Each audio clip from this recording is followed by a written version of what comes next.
اور یو پیغام چھوڑیو کہ جیڑا لوگ غرور تے تکبر نال اللہ پاک کا کاردار بڑھیں گا، اللہ تعالیٰ انہاں اپنا کارگاہ دیدار تے محروم کر دے گو۔ بسم اللہ الرحمن الرحیم۔ السلام علیکم ورحمۃ اللہ وبرکاتہ۔ آج ایک کہانی تھارے سامنے لے کے حاضر ہاں جس کو نام ہے پہلی گو ارمان۔ کہانی شروع کرنے تو پہلا گزارش ہے کہ اگر تم ہمارا چینل پر پہلی بار آئے بھی تو چینل نے سبسکرائب کر چھوڑیو تاکہ اور بھی بہت ساری کہانیاں آویں تو تم ان کو نوٹیفیکیشن مل سکے۔ یو آج کو موسم تھو، حجاج کرام جوک در جوک احرام بدیا بھی بیت اللہ دار جا رہا تھا۔ ساری فضا لبیک کا نعرہ نال گونجے تھی۔ لبیک لبیک لبیک۔ ایک ننھی جئی پیڑی نے یوں منظر دیکھیو تے اس کا دل میں بیت اللہ کی زیارت کو شوق پیدا ہوا تے اپنی ماں نہ کہنے لگی کہ اماں ہوں بھی بیت اللہ نہ دیکھوں گی تے آج بھی کروں گی۔ پیڑی کی ماں نے ٹھنڈو سا لیو اور کہنے لگی ماری اسی قسمت کی حرم شریف اتو کئی میل دور ہے، لیکن اللہ تعالیٰ جس نے بھی چاہے پہنچا دے ہے تے جس نے چاہے روک دے ہے۔ ہوں تیناں ایک بادشاہ کی کہانی سناؤں گی جڑو طاقت کا زور ور ناپاک ارادہ نال کعبہ شریف دار بڑے تھو۔ اس نکٹا کو نام ابرہا تھو تے وہ یمن کو بادشاہ تھو۔ بہت بڑو لشکر دے ہاتھیاں کو جھنڈ لے گئے طائف تو ہوتا وہاں مکہ مکرمہ دار قدم بڑھائیو۔ مکہ والا لوگ اتنی بڑی فوج دیکھ کے پہاڑاں میں چھپ گیا، کوئی اس نہ روکن کی ہمت نہیں کر سکیو۔ ابرہا طاقت کا نشہ میں مست ہو۔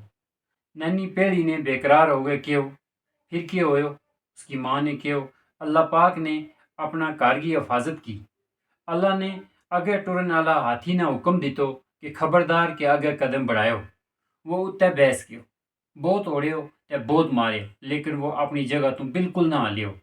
اللہ تعالیٰ کی قدرت حرکت میں آئی تے چھوٹا چھوٹا پرندہ آسمان ور چھا گیا تے ان نے اپنی چونڈ وچوں ابرہا کا لشکر ور نکی نکی گیٹیاں کی بچھاڑ کر چھوڑی جیڑی گولیاں کی طرح اس کا فوجیاں کا جسم نہ پاڑ گئے پار نکل گئی۔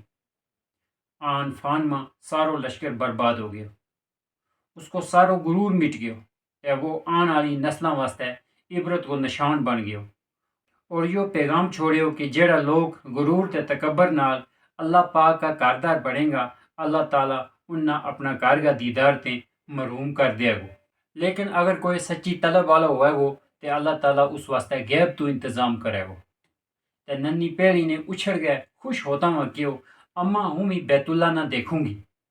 اس نے اپنا دو ہاتھ چاہ کے دعا کی، اے میرا مولا تو منا اپنو کار دسن واسطے غیب تو مدد فرما۔ دوجے تیڑے صبح جد ننھی پیڑی نے ایک کبوتر دیکھیو جیڑو دانا چوتا ماں اس دار آوے تھو۔ پیڑی نے غیبی مدد سمجھی تے وہ آستے جے کبوتر کا پنجاور چڑھ گئی۔ کبوتر اتو اڈیو تے لمبی اڈاری نال سیدھو حرم شریف کی دیوار ور جا بیٹھو۔ ننھی پیڑی نے جد کعبہ شریف کو نظارو کیو تے خوشی نال اچھلن لگی تے کبوتر کا پنجاوروں لے گئے زمین ور آگے سجدو کیو۔ اجاں وہ شکرانہ ہی ادا کرا تھی کہ ایک حاجی کو پیر اس کے اوپر لگو، اللہ تعالیٰ نے پیڑی کا کعبۃ اللہ کا ارمان پورا کر گئے اس نے شہادت کا اعلیٰ مقام پر پہنچا دی تو۔ جان ہی دے دی نمل نے آج فرش پاک پر، عمر بھر کی بے قراری کو قرار آ گیا۔ سبحانک اللہم و بحمدک واشہد ان لا الہ الا انت استغفرک و اتوب الیک۔ سبحان ربک رب العزت عما یصفون وسلام علی المرسلین الحمد للہ رب العالمین۔